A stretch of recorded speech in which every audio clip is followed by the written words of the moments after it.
I understand. This hearing is now in order. I understand that all the witnesses are here. If some of the panel members are not here, well, we're moving ahead, so please get here. Initially, like to... we could have quiet in the hall, please. Thank you. We're going to start with Mr. Stephen Bassett, not as someone that's testifying here, but introducing a video, as I understand it.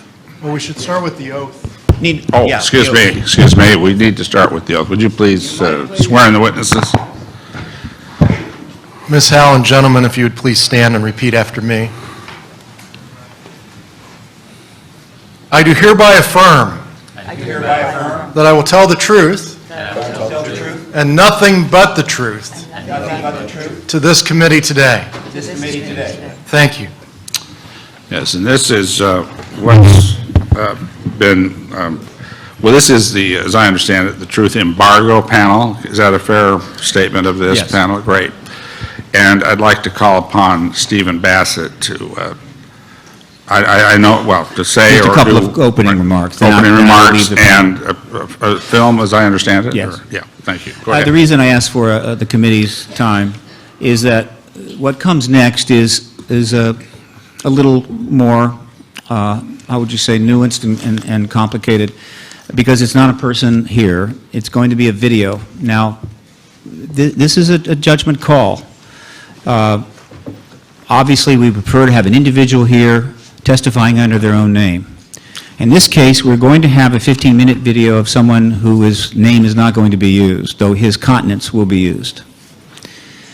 In a sense, this video represents the many individuals out there who could not come before a committee like this, who want to talk, but it's difficult. The vast majority of individuals who have interacted with this issue while working for the government, going back to the 40s, took the information that they had to their grave and did not talk if they were told not to talk. That's fine, and that's perfectly okay. Some have, some haven't, some have been conflicted. This gentleman posed a decision, meaning, do we do this or not? Do we run this video? And ultimately, the decision was mine, and mine alone, to do this. No one else within the organization. This individual is in extremely poor health and probably will not be with us much longer. The reason that the individual does not want the name used is that the story is quite powerful, his intersection was quite powerful, and he's received numerous threats from his government not to talk. It has been a while since the last threats were issued, which included his family, but and I think times have changed, but we understand that just because I feel that way doesn't mean that he feels that way, and he's still concerned. Fine. But he wanted this testimony to be presented. We agreed, and that's why you're going to hear it today. And probably the key thing that made the decision to go ahead with showing this video, and by the way, we want the lights to be dimmed definitely when this video shows, so that's not washed out. So we will be lowering the lights in the house for the video, is that as it happens, he has been interviewed by 2 researchers, and they are here at the table today. Linda Moulton Howe interacted with this gentleman almost 14 years ago when he was thinking of coming forward, but then backed away due to threats to his family and himself. And then recently, Richard Dolan interviewed him. And so that gives us a very strong perspective and ability to, quote, address the video, what it means. But ultimately, I would like to say this, that what you see in this video is the intersection of the human aspect of the truth embargo and the policy of the truth embargo. There are consequences, people are affected, and that's just the way that it is. There's also fundamental important testimony here, and I should also add that this is 15 minutes of many hours of interview. There is a lot more information than this. However, We have no desire to, quote, press to get that out. We don't want this gentleman to be vetted. He wants to finish out his life in peace. Well and good. So I leave it to the audience to judge the value of this video and obviously the veracity of it. Each person will come to their own conclusion. Thank you for your time.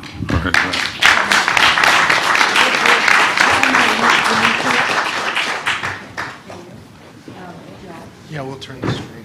Yes, well, as we get older and older, I'm 77 right now. You can't live forever, you know. So if procedure I'm going to have to clean the blood doesn't work, then I've got probably a few more months to make it before my kidneys shut down, you know.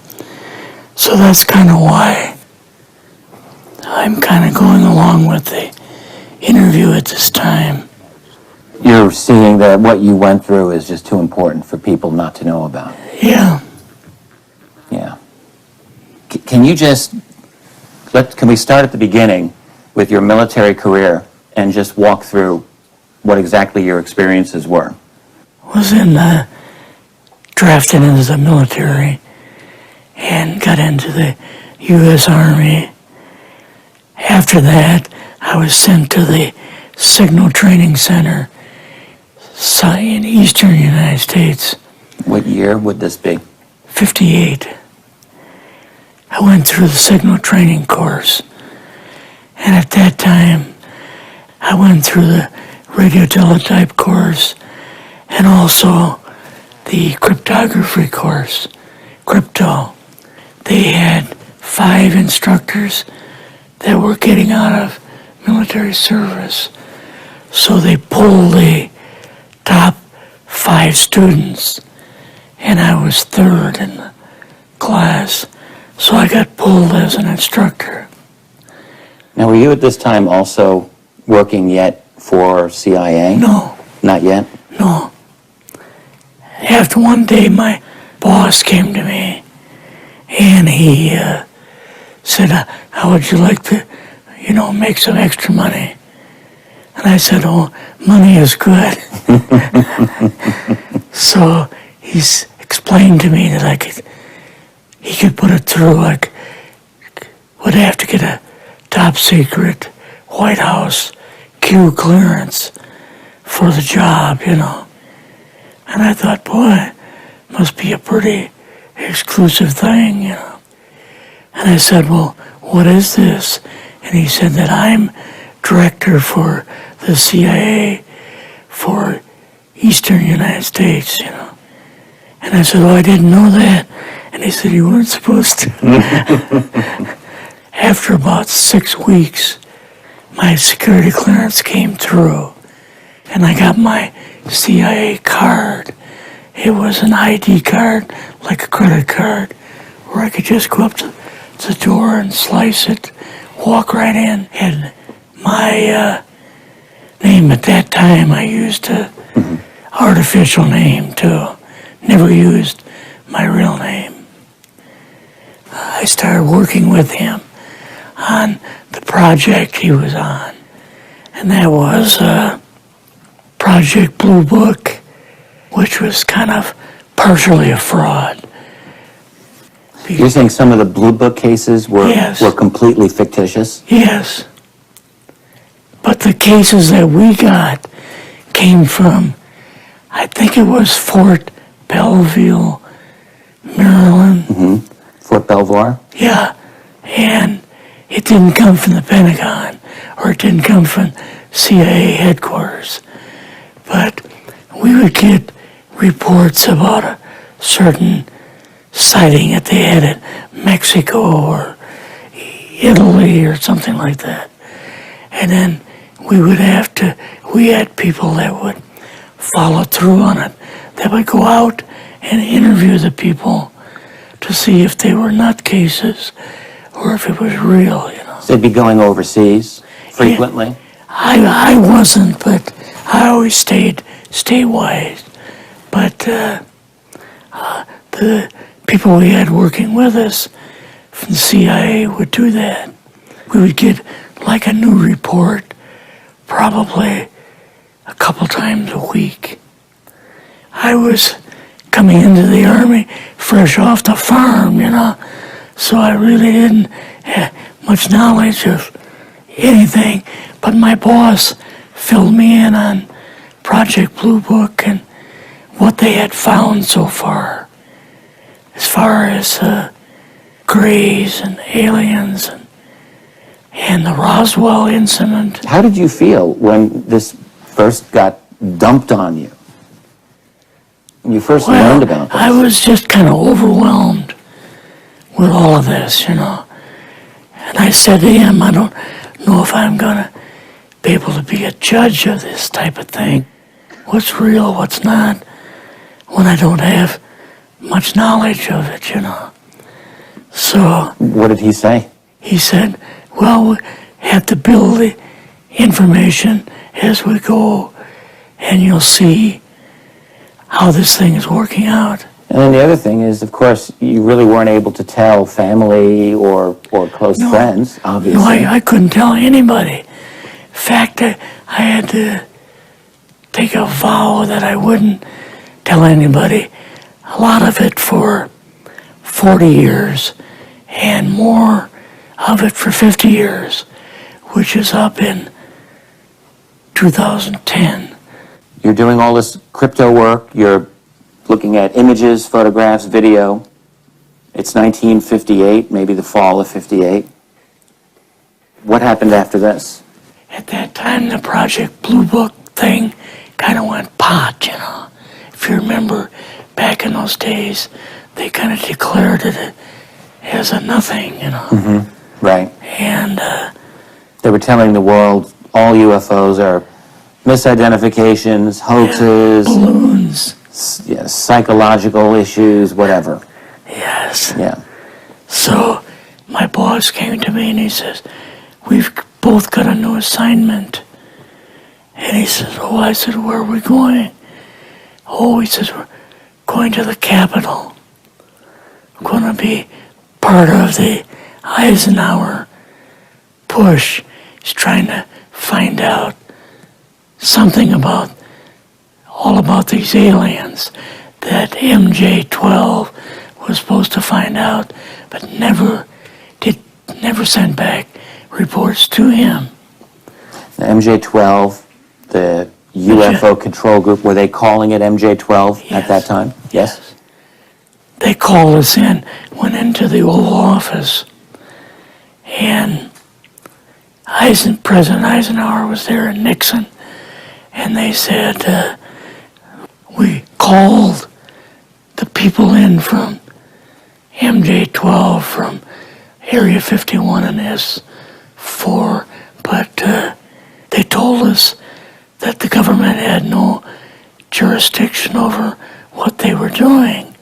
So being a general, past general, you didn't tell them to go to hell without any real good reason, Mm-hmm. So he said, I want you and your boss to fly out there. I want you to give them a personal message. And he says, I want you to tell them, whoever is in charge, tell them that to get in, they have this week, coming week, to get into Washington and to report to me. And if they don't, I'm going to get the 1st Army from Colorado, and we're going to go over, we're going to take the base over. I don't care what kind of classified material you got. We're going to rip this thing apart. Eisenhower was going to invade Yes, Area 51. Yeah, with the 1st Army. So you go out with your superior. Yes. You fly out. You land. What happens? Can you describe this whole process? What you saw? They took us the 13 or 15 miles south to S4 and like different garage door openings. Okay. And in these garage door openings, they had like different saucer crafts. The very first one had the Roswell craft in. It was kind of crashed up, but apparently every alien that was in it died except for a couple. So you see the Roswell craft, and what are some of the others that you see? Well, the Roswell craft was really strange because it looked like real heavy aluminum foil. We could rock next to it, and you could rock it. The whole thing probably weighed 150, 300 pounds. Could they tell what the source of power was of this craft? Yeah, it was like a reverse gravitational thing of some kind. In fact, one later on, I got the mathematical code for reversing gravity in a 3x5 card. I guess there are different types of grays and so on. How did you see that evidence? Well, at the later on at S4, we viewed the autopsy film, and then the colonel said, "What we've got in here is we're interviewing a gray alien." All right, right there. How did you feel at that moment? Well, I thought, boy, we had no idea we were going to see the real thing. All we saw was film. You had to have a little bit of heart racing at that Yes. moment. My boss was able to go in and had like a partial interview with him. So what did this gray alien look like? Could you describe him a little bit? This one looked a little bit oriental. So I'm just wondering if it looked almost human, what about this didn't look human? No, it didn't look human as far as the skin tone and basically the shape of it and the size. How was its head size compared with a normal human, for example? Brain was kind of a little bit bigger. And some of the nose was very, very small. And the ears were just like holes. Mouth was very small. Now, why were they bringing you out here at all, anyway, to see an alien? What was the point? To go back and tell the president they actually had one. So he did not know at this point No, if there was an alien at S4. no. What did you do then at Area? Were you done, or did you have other things to do at Yeah, so S4? basically we were kind of done, went back to Area 51. They took us into the main building, and there we saw a U-2, which of course we didn't know existed. And a model of the SR-71. Yeah, the Blackbird. So, but like I mentioned earlier, it was not a model of the current Blackbird. Later The earlier Blackbird, version. but an early version. Did you go directly to Washington after this? Yes. Or did you go somewhere else? How did they get, did you fly We regular airline or? We flew back to the commuter plane back to the air base, and then took President Eisenhower's Lockheed Electra back to Washington. You and your supervisor, Yeah. superior officer, and now you're meeting with the president? Yes. Can you describe this?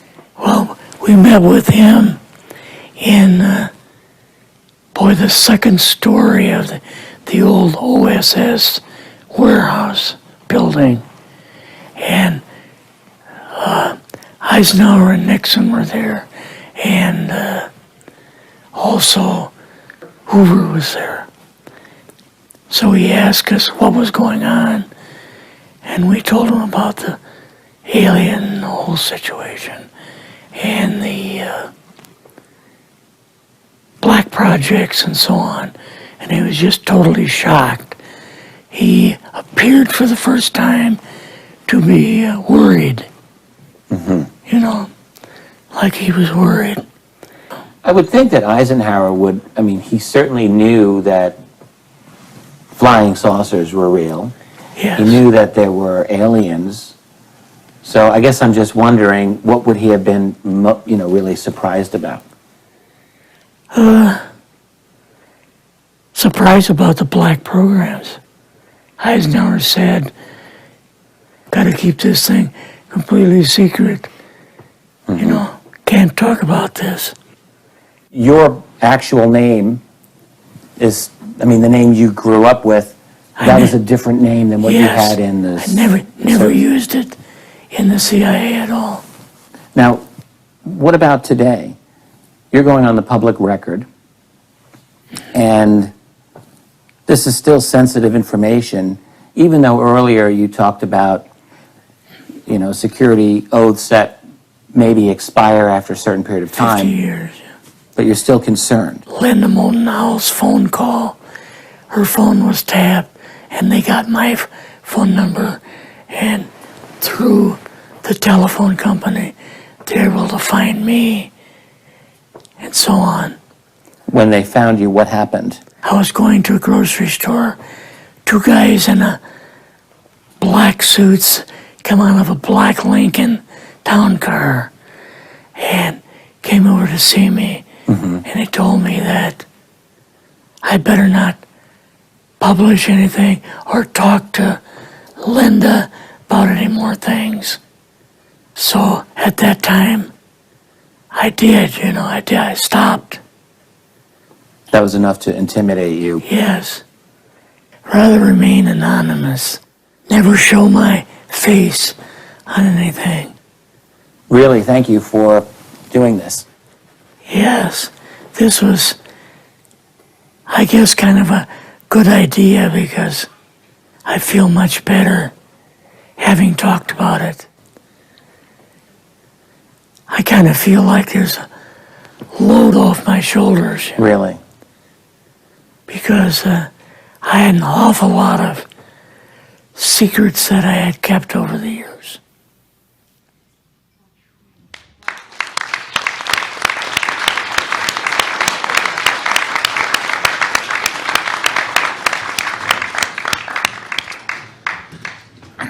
I'd like to now hear from Linda Moulton Howe.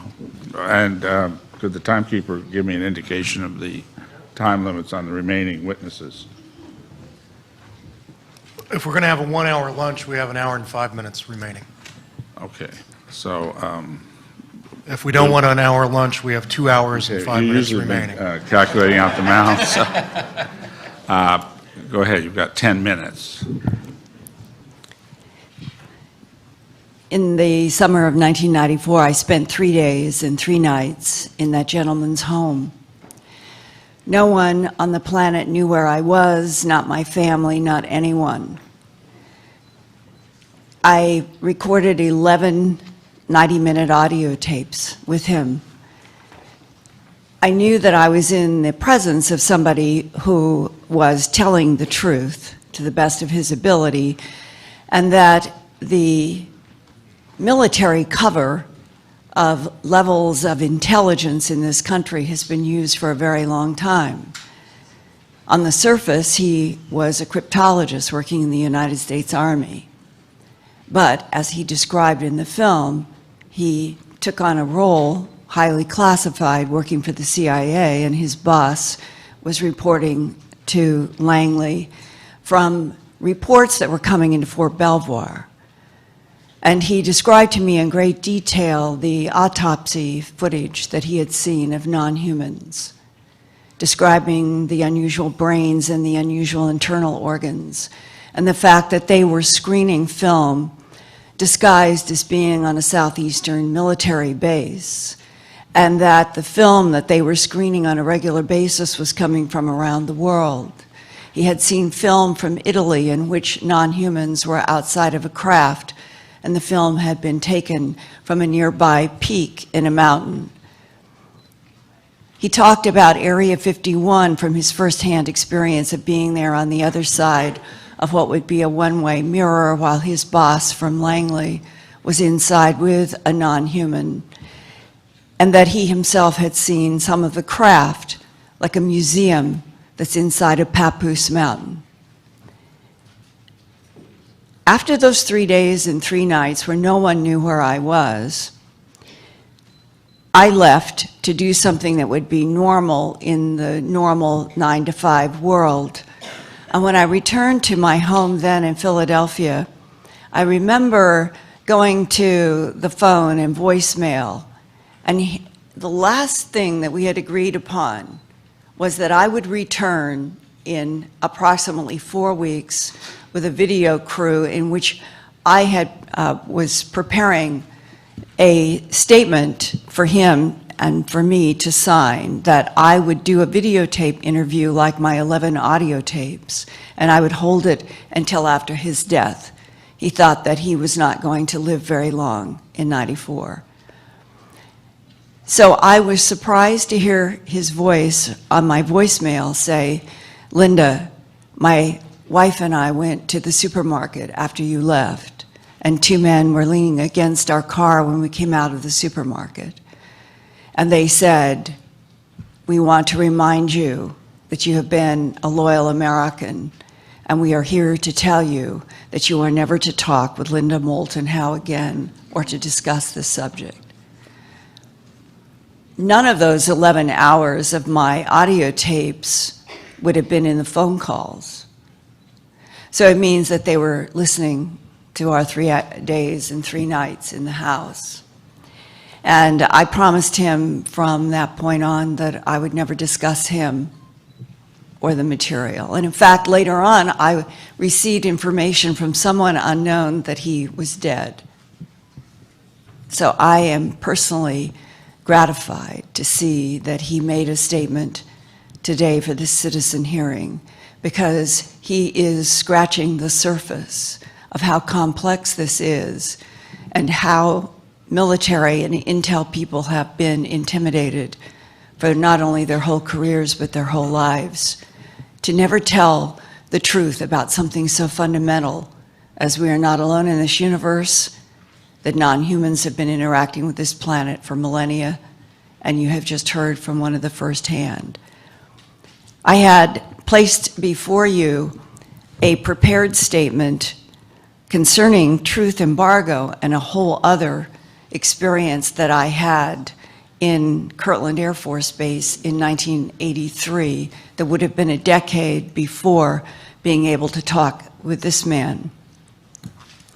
I hope that you will read it in its entirety. I know I don't have time this morning to go through it, but I can summarize that blocking truth, that we're calling the truth embargo, has been the intent of the American government's official policy of denial since 1947, when the President Truman administration decided that all information about non-human intelligences interacting with this planet should be kept from the public and media, and that includes Congress and the Supreme Court and all machinery of our government except for those designated as having, quote unquote, a need to know, and the pro words and the numbers that have gone with the few people who have had total access in MJ-12.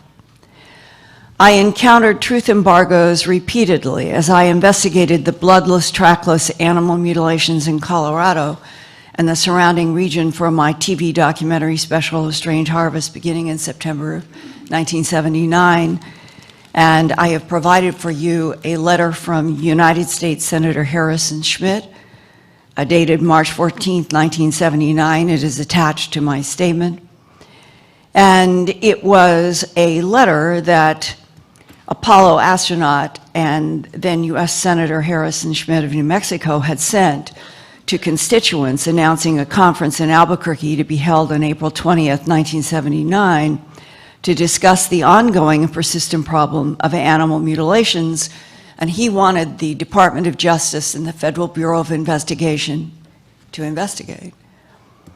And that 1979 meeting was held, and 5 months later, in September 1979, as Director of Special Projects at the CBS station in Denver, I began what became a 9-month, 18-hour-a-day, 7 days a week investigation.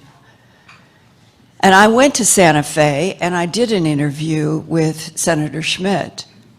And one of the most important things that he told me was, to my question, are you aware of any intelligence committee or any agency that you have communicated with who has told you that we are dealing with extraterrestrial biological entities as the perpetrators of worldwide animal mutilations, as law enforcement repeatedly had told me? And I remember the pause and the look on his face when he said no, and I remember that his next words were, "But I am not surprised at your question or the implications."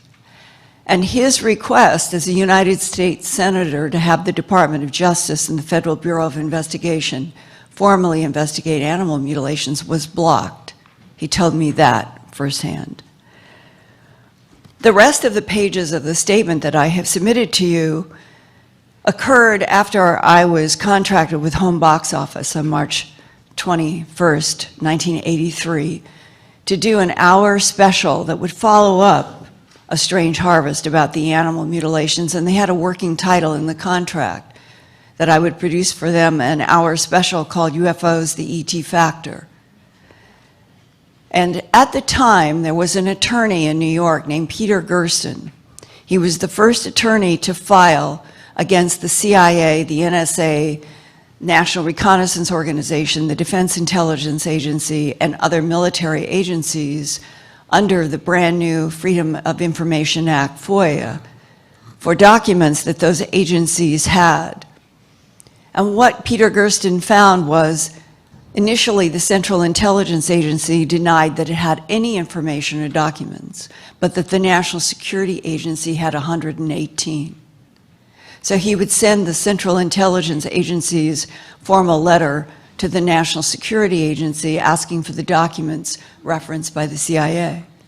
And the National Security Agency would send him a formal letter referencing the fact that the Central Intelligence Agency had 35 documents shared with the National Security Agency. And eventually, he assembled dozens of documents that came from those agencies, each one pointing a finger at the other.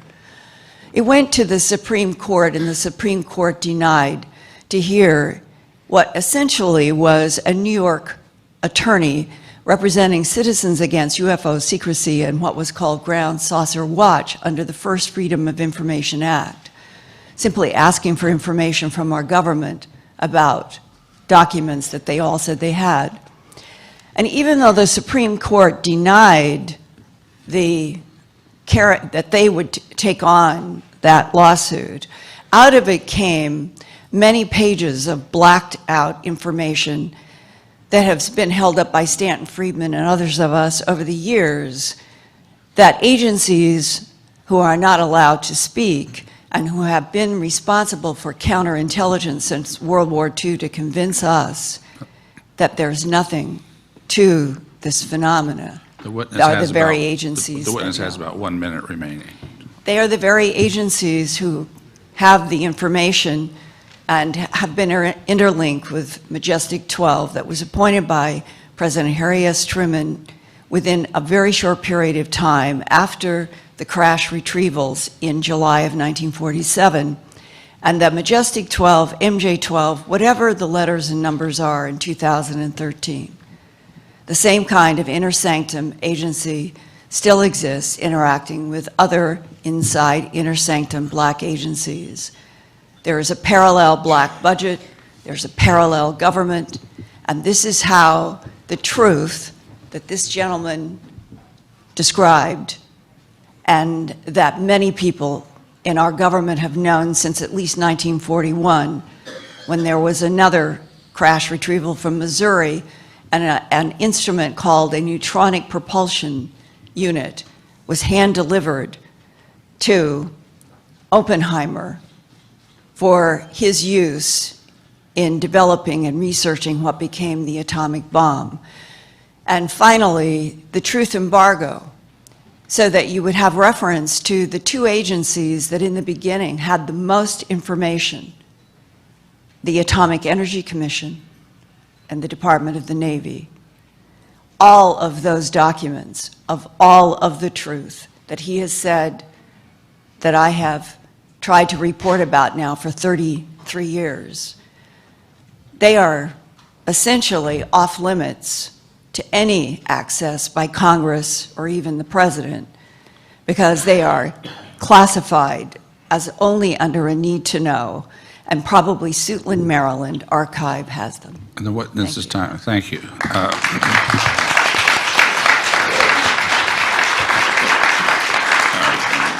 I'd like to, now the panel will hear from Richard Dolan. You have 10 minutes. Greetings, honored members of the committee. I'm very pleased about the interview that everyone was just shown, and grateful that Linda Moulton Howe was able to elaborate on that. I'm happy to discuss this also if the committee members have questions, but I have a different angle of approach this time. The truth embargo, as I see it, as I understand it, let's call it a big picture analysis. I would start by saying one of the striking things about UFOs is simply the discrepancy between the quantity of astonishing sightings we have on the one hand and the lack of responsible treatment of this by our major media, also our academic and our scientific institutions, and indeed our political system. This is a shame because there's very good research that's being done every day. And many of those researchers have been here this week. Others are out there too, such as the National Aviation Reporting Center on Anomalous Phenomena, NARCAP, which was referenced in the previous panel by Jim Courant. They collect and analyze encounters that the aviation industry has had with unknown objects. There are thousands of such cases. Another group is Project 1947, which has documented UFO phenomena during the early Cold War years. There are outstanding websites, such as ufoevidence.org. There are also many excellent research groups in Europe and elsewhere in the world.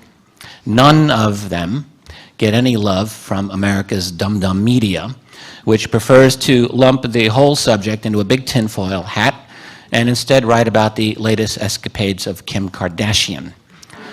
But this is a symptom. It's a symptom of a deeper problem. And to understand why there is a truth embargo, we need to come to terms with the fact that America's major media groups lost their independence a long time ago. We all know about media consolidation. We all know about the intimate relationships that have existed for years between the elite members in the corporate media empire and the political leadership, and particularly with the military and intelligence community. Last year, one example only, it was learned that the Pentagon spends some $4 billion a year to sway public opinion. Now, aside from asking just why Americans ought to be paying their own government to brainwash them, I mean, talk about getting shafted both ways, this is just one facet of many that highlight a revolving door through which passes the military-industrial complex, the media, the academic community, and more. National security money, which is our nation's greatest and most egregious waste of all, has infiltrated everything, and that certainly means the once-upon-a-time integrity of our journalists and media corporations. This is repugnant to any freedom-loving people. But those individuals benefiting from this system are not freedom-loving, unless they mean their own freedom. The bottom line is that because UFOs are a definite matter of national security, those national security decision makers have made it certain that this subject remains out of sight as much as possible. Is this not obvious by now? Now, why would they do this? Well, many reasons. Let's touch on the matter of oil, because even a child can understand that these objects don't need oil to go from point A to point B. Whatever powers flying saucers, it's something different, something better. So if the president were to announce the reality of these things, how long do you think it would take before scientists openly begin to study the nature of the propulsion and power system of UFOs? This would immediately challenge oil, not simply as the world's leading source of power, but it would severely threaten the entire global financial system, which is based upon oil. And probably 90% of the value of any product you can think of is determined by the energy that went into making and transporting it, and in most cases that means oil. To say nothing of the millions of jobs that rely on the petroleum industry. We're talking one big overhaul of everything that matters in the global economy. Can we think for an instant that those individuals in the know haven't thought about this, especially if there is that holy grail involved, some form of free energy. And what if this new form of energy can't be easily monetized? What if? Could the global financial structure afford free energy? A perverse question, to be sure, but one that has to be important to those individuals at the top of the human power structure. And of course, there is the political nightmare. Any announcement of this reality would come at the cost of worldwide public anger. No one wants to learn that they've been lied to for an entire human lifetime. They would want to know just how this secret was kept. That's a very big key right there. That would lead inevitably to questions about why Congress was kept out of the loop, why our major institutions missed the boat, and just who has been managing the secret. And that would lead, obviously, to a wholesale investigation of black budget America, shining sunlight into a very dark place. And what might we find? Well, consider. Just consider that Roswell was indeed what the researchers here 2 days ago discussed so eloquently and cogently, that it was the retrieval of alien technology and perhaps bodies. In fact, there are a number of well-researched UFO crash events, so suppose for a moment that it happened. That would mean that the cover-up involves much more than mere knowledge of other beings here on planet Earth. It would mean there is possession of such advanced technology as to be nearly incomprehensible, at least at first. Hard to consider, and yet an inevitable conclusion. So what happens when teams of brilliant scientists with total secrecy and nearly limitless black budget funds are able to study recovered alien technology for many years and even decades? Could it not be that, given enough time and effort, even if they couldn't replicate what they found, they might have learned a few things? Some such claims have been made, and it's reasonable to suppose that breakthroughs would have been made. Breakthroughs such as solid-state electronics, fiber optics, high-tensile fibers, lasers, and an array of other money-making opportunities for the defense and other industries. None of this has been proven, but it is also true that the private research undertaken in classified environments is not easy for outside researchers to observe. And in fact, it would be very easy to hide the Roswell connection in the historical treatment of these and other technologies. Another relevant consideration of such breakthroughs is that they would reduce to zero any incentive to reveal the secret to the public. Why give up the goose that lays golden eggs? But now matters become even more interesting, because what if some of the breakthroughs were even more significant? What if they included secrets to what is known as field propulsion, or electrogravitics? What if they led to a new source of energy, something that could replace petroleum? To those managing these special access programs, they could never allow such breakthroughs to see the light of day. Of course, those scientists doing the research would need to continue and learn everything they could about electrogravitics, anti-gravity, new sources of energy, and any related topics. Consider also what happens when such breakthroughs become classified. We know it happens all too frequently that public science has become hostage to national security.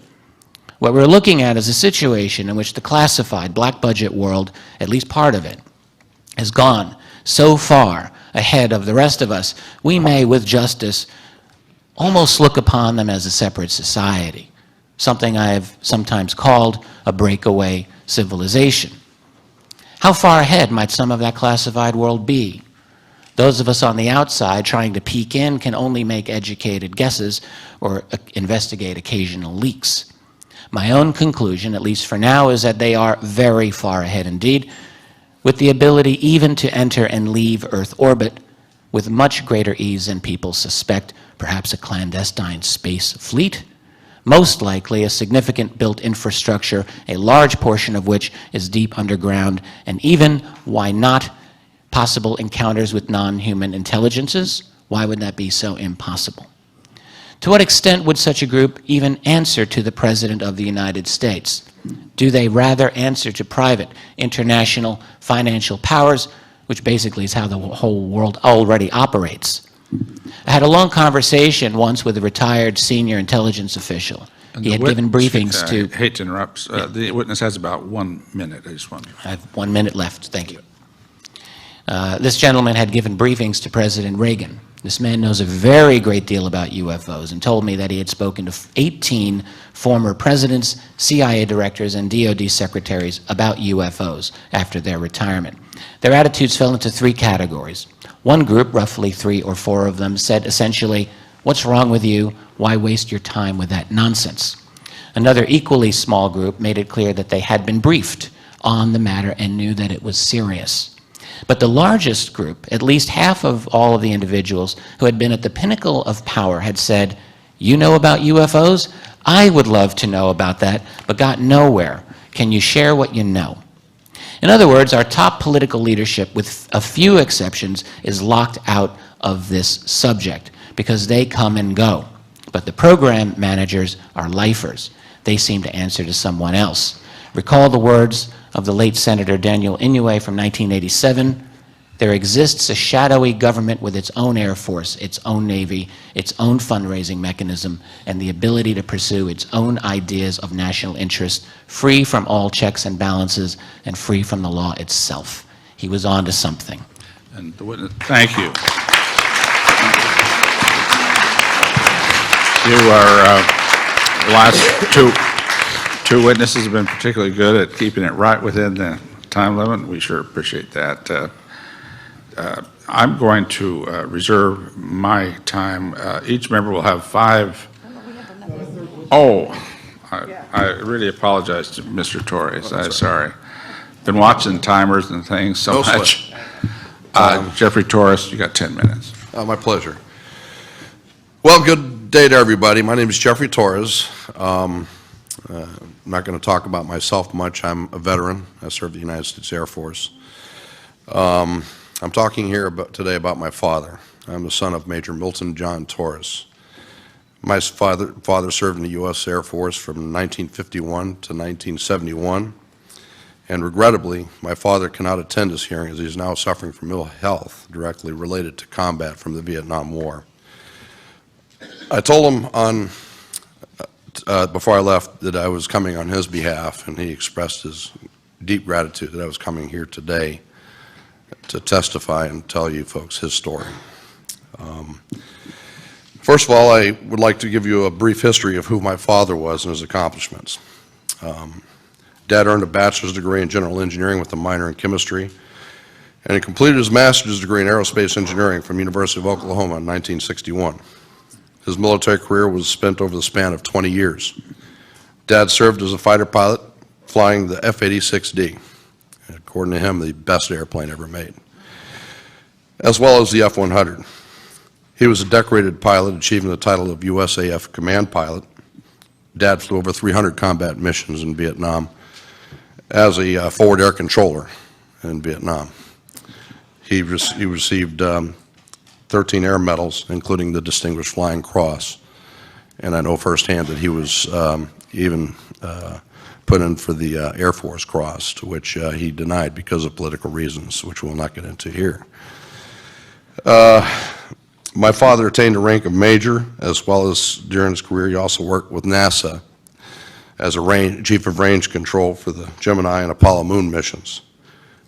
After Dad retired from the United States Air Force, Dad worked for Pan Am as an engineer and later acquired his doctorate in mechanical engineering from the University of Miami. My father's last job was as a professor at Florida National University, teaching engineering. During his tenure at FIU, he invented a chemical encoding process using a polymer to prevent catastrophic metal fatigue on aircraft and received a patent for that process. Dad retired from FIU in 2004. So now we'll go on to Dad's story and the event that happened. I will go into some details he shared with our family, but before I do, I want to point out something here, that my father, he kept his secret for over 50 years. He never told anyone, and he honored his oath to this country. And he never had the chance to tell his story to my grandfather, his father, who he loved very, very much. And I've never seen my father cry until this story broke. Sadly, my father kept it all from everyone, including us and my family. Not even telling his father's story when he was the closest man that he ever had. I know Dad would never have discussed this event if not for it being declassified by the Minister of Defense, Nick Pope, out of the UK. After the event was declassified, Dad shared the story often with us. It was May 20th, 1957. Dad was stationed at RAF Manston, England. Dad was working on intercept standby. Of course, this was a cycle between the pilots in this particular event. It was Dad's turn. Dad was again flying the F-86D. This aircraft was a D model, which meant it was an all-weather fighter. Dad told me that the RAF Manston was a main intercept squadron during the Cold War in England. Dad was on alert with his wingman and some of the ground crew in the ready room. That night was a typical English night with the weather being poor and foggy. The notification came down from the ready room indicating a scramble. Dad ran for his plane. The scramble was initiated. Dad jumped in his cockpit. If you could, please, I put the photo of Dad's aircraft, if anybody would like to see the airplane. And I have one saved on the, anyhow.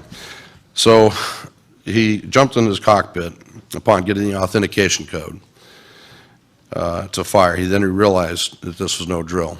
They normally would never give you an authentication code, and they told him it was a hot mission. He had orders to shoot this thing down. Dad told me whatever this thing was, they wanted it down, and he thought he was starting World War III. All kinds of thoughts were in his head. The intercept controller ordered Dad to fire a full salvo of 24 rockets at this object. Dad later told me that he knew full well how serious this event was. Dad was in his aircraft. His aircraft came to life, and he was given an order to go gate, which meant full afterburners were to be used. After getting airborne, Dad said, "Do you want me to continue with the afterburners?" Affirmative, go gate. In other words, they wanted him to close in on this thing, and they wanted him there fast. Dad was told to vector over to the North Sea. The object had been sighted hovering over East Ipswich. Dad told me he had a confirmation of the target acquisition from the ground radar. His jet flying with full afterburners was now headed towards the North Sea, and Dad was flying at 32,000 feet and full afterburner and heavy cloud cover with zero visibility. However, with his radar was painting a target as big as an aircraft carrier at that altitude. Dad was fast approaching the target, and the object kept pulling in front of him just beyond range.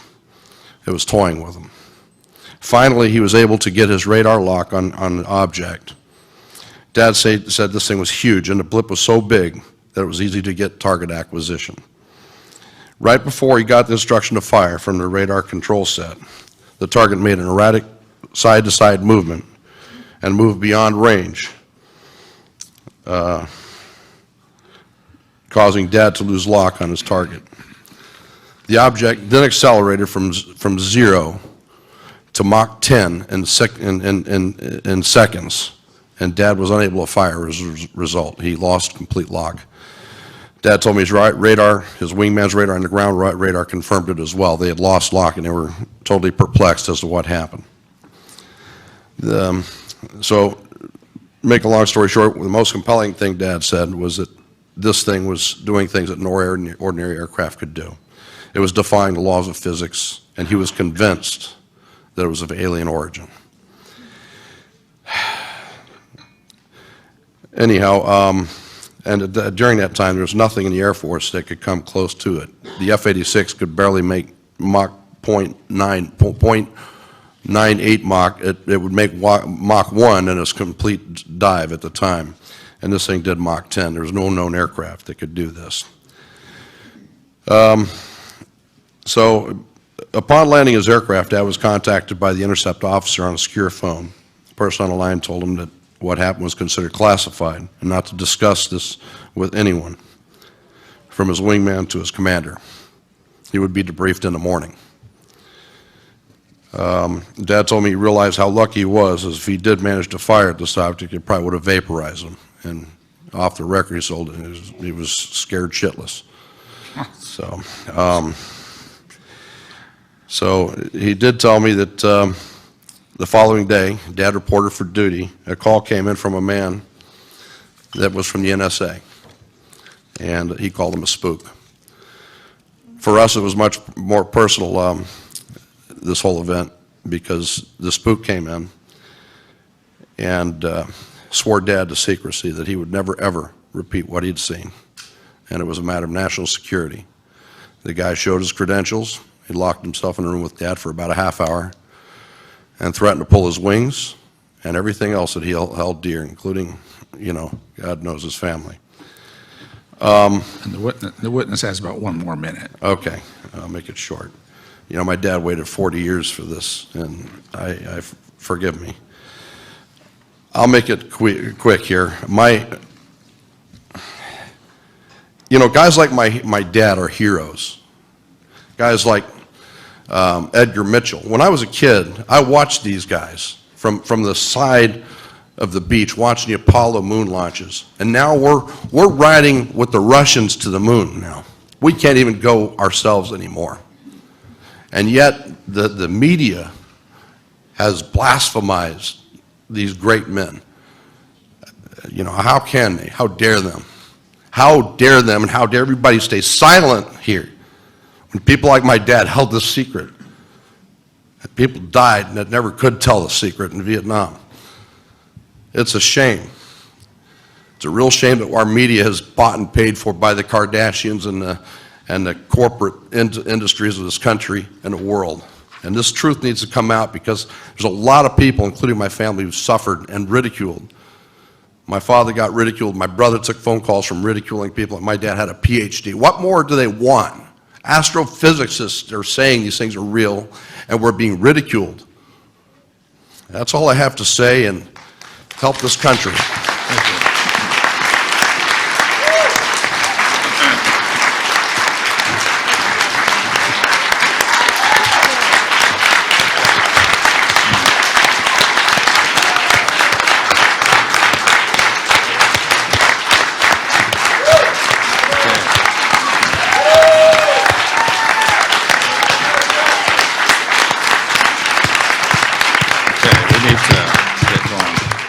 I want to thank the panel very much, and will indicate to the members that we've got 6 minutes each for questioning. I will reserve my minutes, and we'll reverse the order a bit here, and we'll start with Representative Kilpatrick, if you would start the I questioning. reserve my time, Mr. Chairman. Okay. So we're to Senator Gravel. Linda, would you, when this gentleman that was interviewed, and this would go to Richard also, when he was talking about that he saw an extraterrestrial being, was it dead or alive? Alive. So we had imprisoned this person, or this being. Could you elaborate a little bit about that? Many more than one. We have had many more than one. In this particular case, this was at Area 51 inside of the Papoose Mountain. If you look at a map, the inside of the Papoose Mountain at Area 51 is an installation, multi-leveled, hidden by the Papoose Mountain. Many people have leaked to me and to others about working there. And in there are offices, as we would recognize as offices, and his CIA boss and the man in the film and a couple of others were taken to one of these offices where there was a one-way. On the other side, I don't know, because it's his point of view. Was it a mirror or was it a reflective glass? But nevertheless, the man you just heard was standing on this side of the glass looking at his boss in the room with, I believe it was 2 others.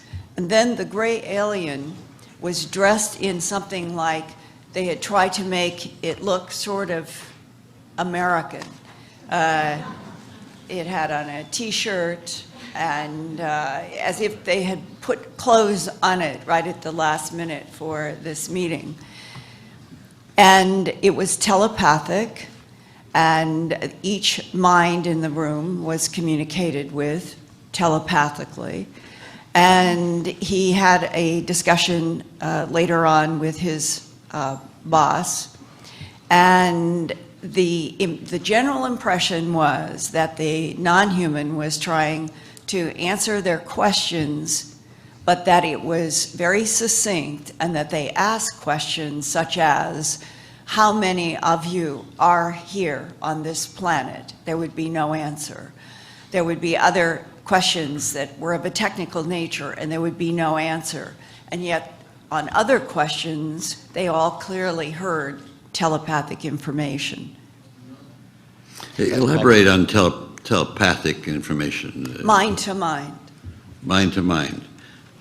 I would just add, I recall the witness speaking about that, and certainly it's exactly right, Linda, that what he said to me. In terms of the very few specific answers this being allegedly gave, but to one is, why are they here? There was not a direct answer except a reply that we are not hostile, or thoughts to that effect. When you say telepathic, that means that the being was communicating directly, understood the way our mind worked. Now, were we able to telepathically communicate with them, or was it a one-way street? I can add something here along those lines. And then humans, by definition, live in a mental island. And we're dealing with intelligences that not only can place thoughts, images, movies, symbols directly into human minds very easily, they simultaneously upload information from human minds. And I have had the experience of talking with a man who was working for the Central Intelligence Agency when he had an interaction with one of these beings. There have been many, sir. And that his whole mission was to have the experience of the upload-download telepathically with a being under a completely non-threatening, totally organized fashion. And he told me that they had warned him that the process of the telepathic download-upload usually disables humans. Humans usually faint. And that he had the experience, and the way he described it was, he said, Linda, imagine 7 feature films going through your mind at the same time with heat, temperature, sense, sound, all of the senses and more. And then overlying those 7 feature films are 3-dimensional gold symbols that we would relate probably to Sumerian cuneiform or Assyrian symbols. And that all of that goes through your head in a matter of what your brain, your human brain, not being able to interact, but has a sense of very rapid time. And that when it's all over, as he said, if God asked me what had been downloaded into my mind, I could not tell you, but I know that everything that I have ever lived was uploaded. That is frankly the level of telepathic interaction that has been going on in this planet for a very long time. My time has expired, but maybe later on we'll come back because I have other questions. Okay, thank you. We'll go to Representative Hooley. Yes, thank you, Mr. Chair.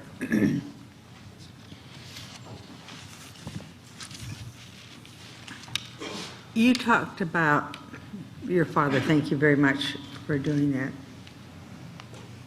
that he had kept the secret for years. How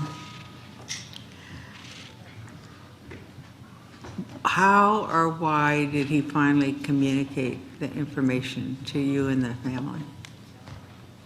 Well, it started much later. He started organizing RAF Manston reunions. He so loved his squadron that he organized trips to England and cruises, and I met his buddies, by the way, and they were all just the greatest guys. A lot of them were World War II veterans. And he would organize these trips, and you know, I guess at this point he started trying to find out answers as to why this had happened to him. So he was asking his squadron mates, and I guess he felt a little comfortable at that point. He had been retired for a number of years, and he ran across Nick Pope, and they were able to declassify the event. But it took many years after that it was declassified. But he had started to speak about it after the reunions, but he would never speak publicly. And you know, as a matter of fact, I had no idea that this had happened, that he had carried that burden. And my grandfather and him were extremely tight, and he cried that he couldn't tell his own father because of that secret, and he didn't tell a soul. Can you imagine Doug fighting like this fellow the other day from Peru, and yet when he landed, the spooks that were there on the ground greeted him and said, "Hey, let's find out what that was." Our spooks told him never talk about it to anybody, including your wife, your kids, your family, your colonel, your commander. Nobody could he talk to. Nobody. And he carried that. And I can tell you, when I saw him cry on stage, my dad has now lost his voice because of, you know, Agent Orange and all of the crap that goes with it. But I've found mine. I'm my father's son. I will get answers. I promised him that. So, thank you. Thank you.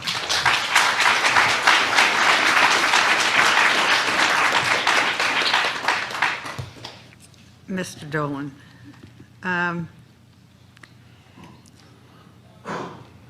is there a way to put together people? For example, we've heard a lot over the last 4.5 days about the number of pilots who have seen other kinds of vehicles that are not from the United States or from this world flying. Is there a way to get some of these pilots together? I mean, are they willing to talk about what they saw? Do you know? Thank you for the question. First of all, I would just repeat the name of the organization I mentioned earlier in my statement, NARCAP, which is the National Aviation Reporting Center on Anomalous Phenomena. I mention them because they are very rigorous, very scientific, very low-key, very non-sensational, and deal precisely with these individuals that you're talking about and have done so for decades. There have been a number of cases in which we've had pilots go on the record. In fact, Stephen Bassett in the past, during one of his organized events right here in the DC area, had a pilot panel. That was, I think, very effective. I think this is a great idea. There's no lack of very good data and information out there. The problem is, unfortunately, that these individuals who are all sober and careful and, as you heard in the previous panel, still get ridiculed by the media. They get the tinfoil hat placed on them. This is something that none of us have found a way to get around that, no matter how rigorous we are. In my own work years ago, when I started researching this phenomenon, I had this naive idea, really, I did, that if I just did the most rigorous, careful, historical treatment of the phenomenon that I could, then that just might be the magic bullet, the bat that hits the ball out of the park. And, you know, it didn't happen. We keep trying. I would say that we're in an era now where global communication among researchers has improved and is improving, so that I am looking forward to, I think, the next few years where there really should be better coordination among groups in the United States and elsewhere to be able to put together events like this, and I think more is better. I think with the social media that there's a possibility that you might be able to do that. I mean, people seem to trust pilots. Rightfully or wrongfully, they trust pilots. And they're the most logical group who fly all the time, who are back and forth across this country, across this world, that as they see what they've seen, it seems to me that there would be some validity. I mean, the public would accept that premise if enough of them got together and talked about it. When you add up enough of the near misses and encounters that are up in Notice the air, it's startling. gentle lady's time has expired. Thank you. Go now to Representative Bartlett. You have 6 minutes. If I might reserve my time, sir. Okay. We'll then go to Representative Woolsey. You have 6 minutes. Thank you very much. I think Representative Bartlett's waiting for me to lead him through this. Thank you, Jeffrey Torres, for your testimony. Thank you. Thank you so much. And congratulations, Richard, for that video. Thank you. You did such an amazing job, and it was so helpful because you didn't lead the witness ever. I mean, the gentleman. It was clear that's who he is, and that's what he wanted to say. Thank you very much. Thank you very much. Linda, you have said, I think more than once this week, that non-humans are acting within our environment. What do you mean by that, and how do you know that's happening? And, I mean, give me some examples. Other than being in a space vehicle and coming to Earth. Well, I mean, if that's it, tell me that.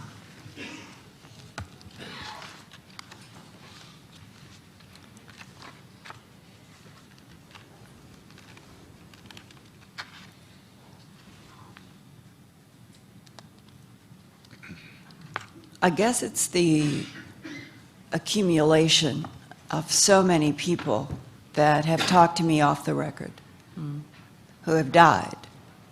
Who have died?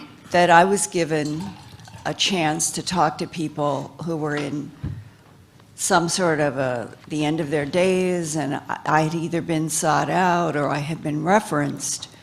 And when you are talking to people who are essentially on their deathbed, and they are describing for you the interactions that they've had with extraterrestrial biological entities in the context of their professional capacity for the United States government, how would I question what they were saying to me? Can I provide for you right here in this room one of the many different types of extraterrestrial biological entities? I cannot. Do I believe that these primarily male individuals who have shown to me at least enough evidence about where they worked publicly, which not always connects to where they get their paycheck, that they are telling me the truth about their life and their experiences with extraterrestrial biological entities, craft, technology, the physics that we have been encountering and stunned by? I believe them. And I'm a longtime TV producer and investigative reporter, and as I have said before, the challenge of getting people on the record is the single biggest difficulty in this entire field, because since World War II, our extremely good and sophisticated counterintelligence units that got us through World War II are exactly the people who took over at the request of Franklin Delano Roosevelt and Harry Truman. How do you keep all of this evolving from the press, the media, Congress, the Supreme Court, and every other government agency? Yeah, okay. But thank you.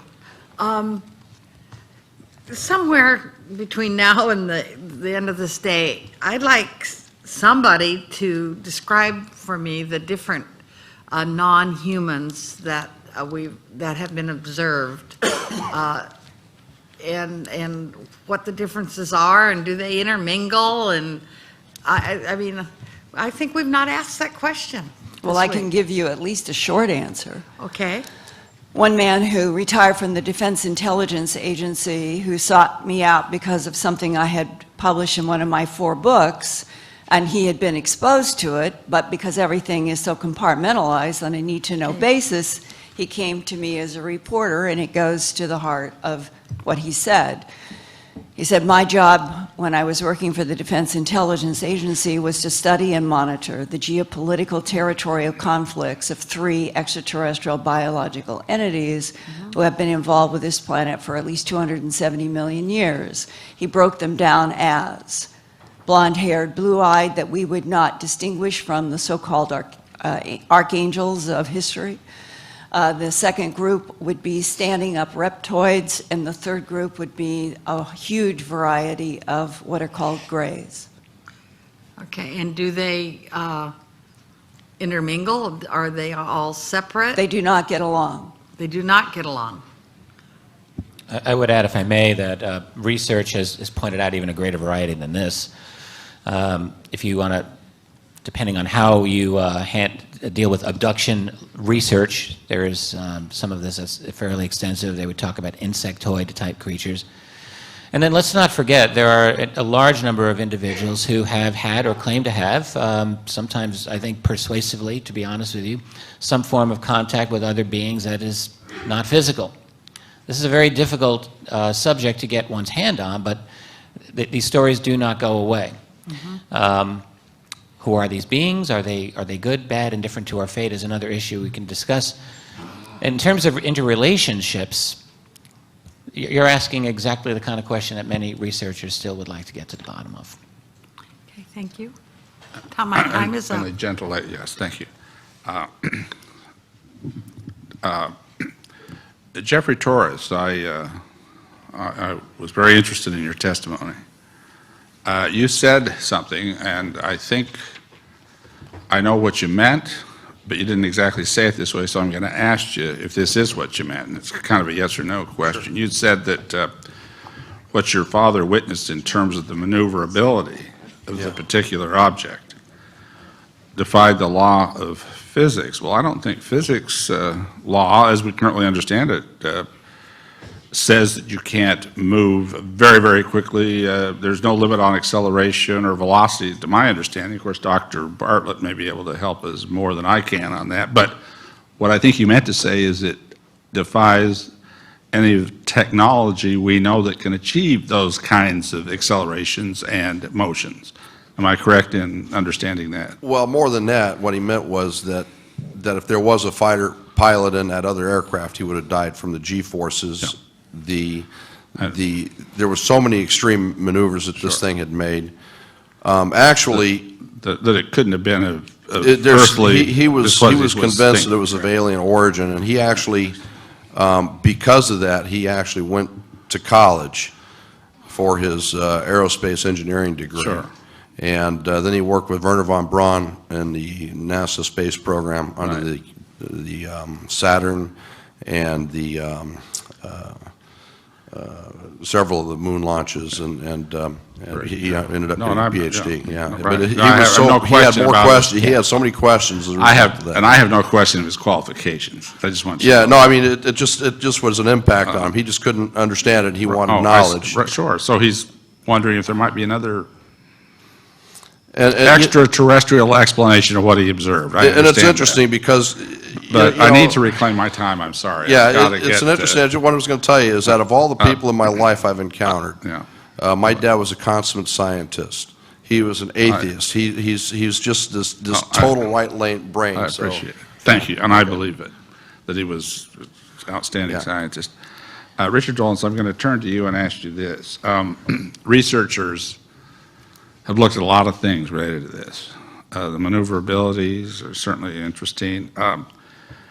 But one of the reasons why I think there is skepticism that these objects have extraterrestrial origins is because of, I'll just put it bluntly, Einstein's relativity theory that nothing can go faster than the speed of light.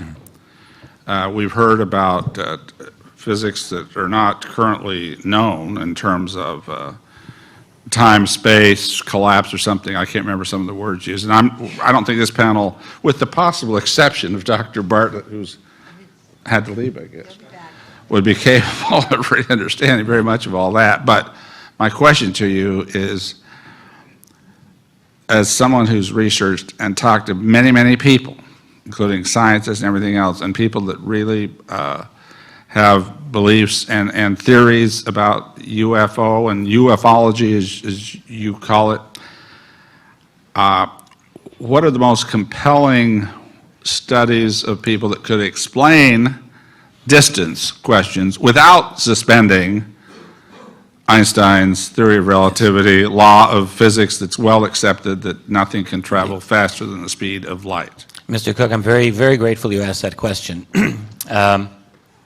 First of all, I just want to mention that regarding atmospheric phenomena, atmospheric objects that seem to defy the laws of physics, but of course they don't. Nothing defies the laws of physics. So the question was asked previously, why don't they make sonic booms? How do the pilots withstand G-forces? All of this is related. I would just point out there was an outstanding study done years ago by a retired NASA scientist, Paul Hill, who was known throughout NASA as their go-to guy for UFOs. And his exact question was, how is it that UFOs do what they do? And his conclusion, and his study published posthumously in the 1990s called Unconventional Flying Objects, a Scientific Analysis, was that they do not, if you assume, because nothing works aerodynamically, it doesn't make sense, but it makes sense if you factor in what he called field propulsion. That is a kind of anti-gravity. And in fact, now what he couldn't figure out was what is the source of power for that. No one knows that.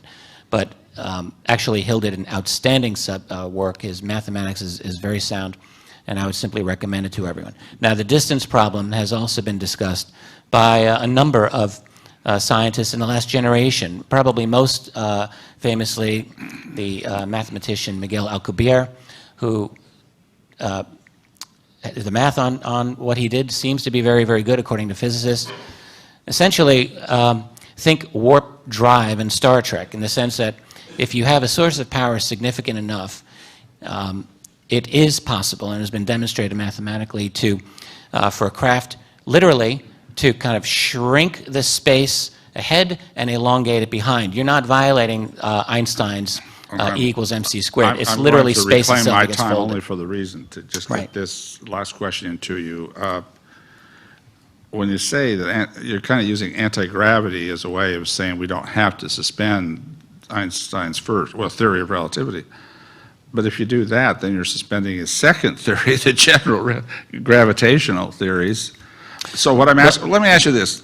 Aren't there researchers out there that have put together concepts or statements or proposed theories that say, hey, if you travel at even 10% of the speed of light, and if you have... Oh, absolutely, absolutely. Okay, in fact, Stanton Friedman, who was here earlier this week, has discussed this at length.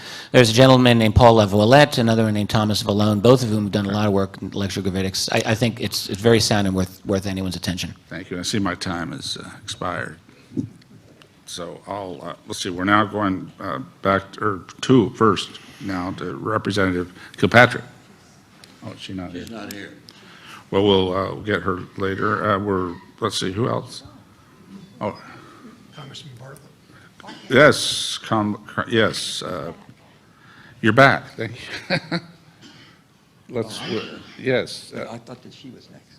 She is, but she's not here. Okay, so we're going with you, Representative Bartlett. All right. Thank you man very who much. may and be thank you able to all. know all these physics rules that I don't. Thank you all very much for your testimony. That there is a cloak of frequency, I think, is undeniable. Like the symptoms of a very serious disease, if the doctor doesn't know the etiology of the disease, it becomes very difficult to treat the symptoms. How in the heck did we get here with this cloak of secrecy? You really can't treat the disease until you know how it was engendered. And I appreciated your testimony, Mr. Dolan, very much. You suggested at least one possible etiology for this symptom of this cloak of secrecy. Let me suggest another one that may give us the hope that it will be reversed, because if you're right, and I hope you're not, but if you're right, there's no hope that or little hope that they're going to reverse this cloak of secrecy. Let me suggest another one. For 20 years before I came to the Congress, I worked for the military in every capacity you can work for the military, directly for them, captive Navy contractor, 8 years for IBM, as an independent contractor, Roscoe Bartlett and Associates, doing research work for the military. And for the past 20 years, until just 4 months ago, I was in the U.S. government. 20 years on the Armed Services Committee, 20 years interfacing with the leaders of our military and our government. I will tell you that I think that all of those that I have met make their decisions on the basis of what they think is best for America. And I think that these decisions, I would like to believe that this decision, and it was made very quickly after Roswell, was it not? Within a few hours, the decision was made that we were going to have a cloak of secrecy over this thing. Let me suggest that they made that cloak of secrecy because they thought that if they revealed the truth to the American people, there would be panic, like the panic after War of the Worlds on radio with H.G. Wells. If that was in fact the ideology for this, then it becomes pretty easy to reverse it. Because now, after all these years, there's no evidence that if there are extraterrestrials, there's no evidence that they are hostile. So now, all these years we've been trying to protect the American people from themselves. I'm not sure I agree with that judgment, by the way, that they needed to be protected from themselves. But all these years we've been protecting them because we knew better than they. But now, obviously, there's no threat, because these people have been here for a very long time, if in fact they're extraterrestrials. So now we can come clean with the American people. How about that? Wise words, sir. I agree with you. I think that the secret has its own momentum. It generates its own profitability. It generates its own bureaucracy. It generates its own need to continue, it seems to me. How do you tell the world that you've been lying for 60-plus years? I think you tell them, sir, because you thought that was what you had to do, because you couldn't have the kind of panic that occurred after the War of the Worlds, this little thing on radio. Certainly we agree on this. And certainly I think we could say that in the very beginning the secrecy would have started precisely because it was not known. How could President Truman really know what he was dealing with? How could his advisors really know? So it seems logical to me, and I'm sure many people think about it, that you would say, wait a minute, let's get together, let's think about this, let's figure out what we have, and we'll come to a decision, at a certain period of time. My own belief is that breakthroughs in understanding the technology were made. Greed comes into the factor, money comes into the factor, power, and the incentive just goes away. And I think that through the Eisenhower years, at the very least, how quickly, sir, did they know that there were entities, these biological entities? But I hesitate to use that word biological. That's well, us, this could be it depends on what evidence you judge. There are leaked documents. I consider them legitimate by and large. These are housed. One of the witnesses here, Dr. Robert Wood, is one of the individuals who's discussed them. They're called the majestic documents. If you take them at face value, it's been known since very early on, since the 1940s, that there are other entities that are here, extraterrestrial biological entities. Yeah, the craft could have been Soviet. We would have believed anything about the Soviets. Well, indeed. The entity certainly could not have been Soviet. So if they knew about that, they knew very early this was extraterrestrial. They had to. And they had to. And if they knew that, then they could have had a legitimate concern that if this was made public, the public was going to panic. So for the good of the public, they couldn't make it public. Is that a reasonable argument? Yeah, World War II had just ended. The entire world was lying flat on its back. Millions of homeless and hungry people. Everyone was just trying to get back to a sense of normalcy. I can only imagine how the U.S. military would have responded to something this exotic dropping into their lap. Yeah. But if this is in fact the ideology, then there's some hope that they can now say, gee, we've been watching this for all these years. They obviously are not hostile. Yes, well, it is extraterrestrial. My opinion is that there will never, ever be any momentum from the top to move this forward. But the good news is that they're not the only game in town. And the fact is our society is changing as dramatically as it is, as rapidly as it is. And there will be something that will force their hand. I'm convinced of this, and I think it'll happen within a generation or less. And at that point, that's when the battle for truth begins, not ends, because there'll still be spin doctors and attempts. The CIA will never just walk away from the table just because we figure something out. They're not going to say, oh, here's all of our information. So, you know, the battle will continue, And the but at least it'll be gentleman's, out in the open. Thank you. Gentleman's time has expired. Yeah, let's see, I think, I believe Representative Hooley may have a couple of minutes, or the timekeeper, has everybody used, okay. So my notes, okay. Excuse me? Oh, Except for we're- Representative Kilpatrick. Right, and I'm willing to give about 10 seconds before I close. What? Yeah, so I think we're going to close this panel. I hate to do that without having Representative Kilpatrick get her 6 minutes, but we barely have 1 hour for the lunch, which is what we tried to agree. So I'm going to declare a recess. We'll be back at, what time do we get back? 1:45? Yeah, be back here at 1:45. 55 minutes for lunch, 55.